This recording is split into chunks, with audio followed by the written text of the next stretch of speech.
So here's the thing.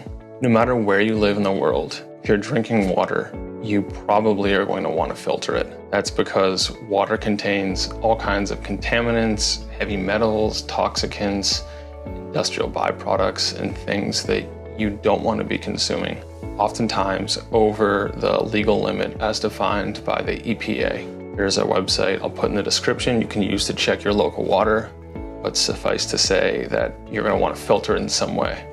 One of the most popular and effective ways of filtering water is using reverse osmosis technology. And on one hand, it does a great job of filtering everything out, but that's also the downside. It filters everything out, including some of the beneficial things that you may not know are in your water. So in this video, we're going to cover the little known drawback to reverse osmosis water and what you can do to transform your reverse osmosis water from a health destructive liquid into something that's health promoting. If you took basic chemistry, you might recall water being called the universal solvent. That's because as it flows, it dissolves rocks and pipes and other contaminants and other caustic materials very slowly over time. Now, dissolving the rocks is a good thing because that's where we get a lot of our dietary minerals. And the human body requires minerals to carry out thousands of biochemical processes every second. That's why there's some research. Humans are mostly water.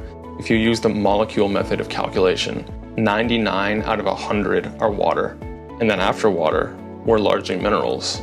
Due to conventional farming practices and the depleted topsoil, every year our crops become less mineral dense. And the problem with reverse osmosis water is that it is completely devoid of all minerals. And when we drink that water, it leaches the minerals and other important things out of our bones just to stabilize the water.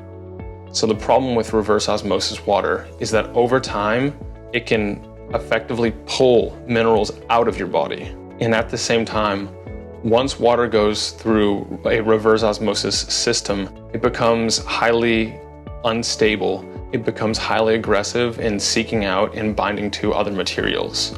Whether that's a hose, that's a coating of some kind, that's metal piping, and it extra aggressively leaches those materials into the water. If you consume reverse osmosis water regularly, you might notice an increased need to urinate. Some peg it around 10 to 30% more often than when you drink hard water out of the tap. That's hypothesized to be because reverse osmosis water throws the body off of homeostasis, and it's an effort to reach equilibrium. The other main issue with reverse osmosis water is that people find it less thirst quenching, meaning you'll need to drink more water to feel satisfied, which also plays into the increased urination. So there's actually a very simple solution to this, and there's levels to the solution. We'll start off at level 1 and then go to level 2 and level 3, and then eventually to my favorite, level 4. So the first way to remineralize is to take some basic sea salt. This is grab any clean, unrefined, natural salt. It can be sea salt, it can be Himalayan salt, and you'll just want to take something that's mineral rich. One way you can determine that is look at the nutrition facts, and if you see that the serving size is, say, 1 gram, and the sodium level is a small portion of that, it means it's rich in other things outside of just sodium. So for example, this salt has a serving size of 1.3 grams, and the sodium is only 458 milligrams, meaning that about a third of each serving is sodium and the rest is other stuff. So I will take a small amount, maybe a 1/4 teaspoon, add that to my water, and that's one simple, cheap, and easy way to remineralize the water and prevent some of that leaching. Next up is a trace mineral supplement, and those are made by taking seawater and evaporating some of it off, and what's left are the main electrolytes as well as some of the trace minerals which you don't necessarily get in your typical electrolyte drink. One notch above that is a product called Shilajit, and this goes by many names around the world, but essentially it's a special substance harvested from rocks at very high altitude, and it has all kinds of active ingredients in it. One called fulvic acid, and it has humic acid, and those increase the bioavailability, your ability to absorb virtually anything and everything else, supplements, nutrients, you name it, drastically. And so I like this one because it has a bunch of trace minerals in it. This is pure Himalayan sun-dried liquid Shilajit, and I can just add a drop or so of that into my water, and I get the same remineralizing effect. It has a bit of a smoky flavor, so you can get a different form. It doesn't need to be the liquid to capitalize on something similar.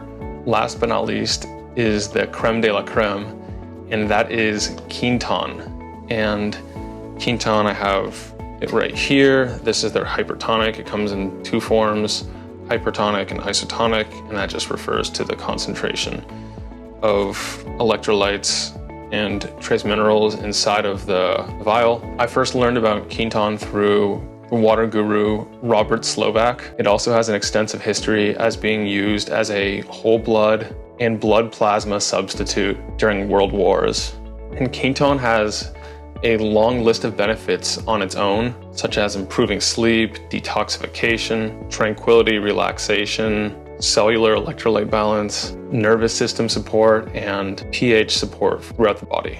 Quinton is an ocean-harvested nutraceutical that contains the entire periodic table of the elements, as well as essential and rare nutrients, and actually has a surprisingly long history of over a century of use, even though you've probably never heard of it. So what I like to do is I take my AquaTru countertop reverse osmosis system, which is best in class.